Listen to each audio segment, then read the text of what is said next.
ieškodama, kur kurti šeimos namus, šis kraštas mane iš tikrųjų labai sužavėjo. Ir būtent ši vieta.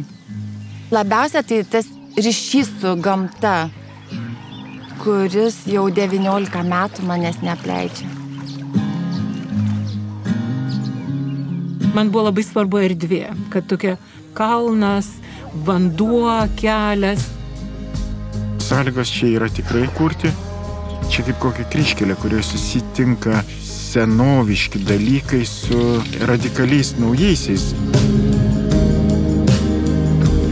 The reason why we chose exactly this place is it shows exactly the beauty of Lithuanian nature. I think a lot of Lithuanians don't really appreciate what they have.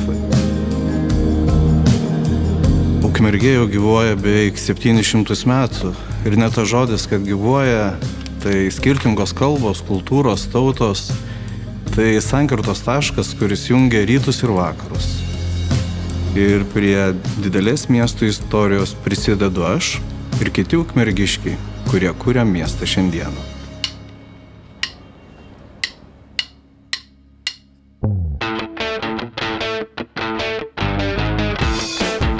Vienas idealiausių saviraiškai miestų. Ukmergė turi tą tokį kaip jausmą, kad čia muzika visada gyvena. Nesvarbu, kiek tau metų, ką tu veiki, čia muzika egzistuoja. Šis miestas yra labai geras pamatas realizuoti save. Į Ukmergę atvažiavau po studijų. Kai prieš 13 metų atsikraušiau, tas miestas atrodė visiškai kitaip, jisai keičiasi, gražėja.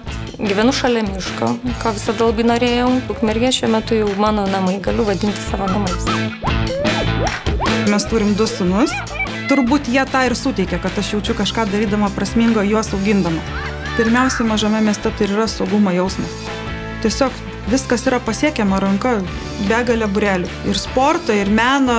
Ukmergė suteikia viską, ką galėjom įsivaizduoti. Labai džiaugiuosi sugrįžus į Ukmergę. Dirbu aukšto lygio darbą. Visur aplinkui gamta. Nėra to didžiulio eismo. Važiavimas teikia tą atsipalaidavimą. Tu važiuoji mišku, saulė leidžiasi, spinduliai, jauti tą kvapą miško. Aš visą gyvenimą čia gimiau, užaugau, tai aš toks Ukmergės ir patriotas.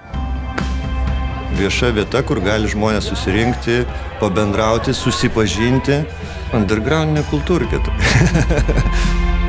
Ukmergės dvasia nuo seno garsėja ir daug kas žino ją kaip roko rokenrolo miestas. Žmonės čia atvažiavę kažkaip pajusdavo tą laisvės pojūtį.